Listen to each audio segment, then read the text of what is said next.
Dzień dobry, jestem teraz w lesie w Ustce, niedaleko Uroczyska.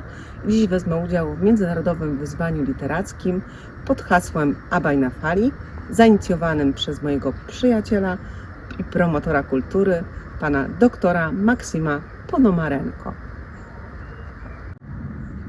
Przeczytam teraz fragment rozdziału 14 z książki Karasızdier Abaya Kunanbayły. Czy człowiek ma coś cenniejszego od serca? W języku kazachskim człowiek z sercem oznacza człowieka odważnego. Kazach nie ma innych jasnych skojarzeń z sercem.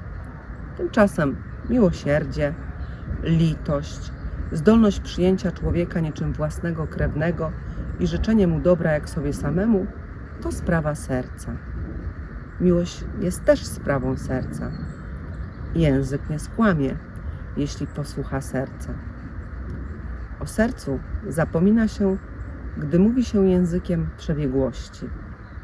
Jeśli ktoś nie kieruje się ufnością, słownością, uczciwością, lecz ulega złu, biegnie za tłumem błądzących potępieńców niczym pies. Nie uznaje niezłomnie praworządności i nie odrzuca bezprawia, to chociażby był uważany za bohatera, jest człowiekiem bez serca, człowiekiem o wilczym sercu.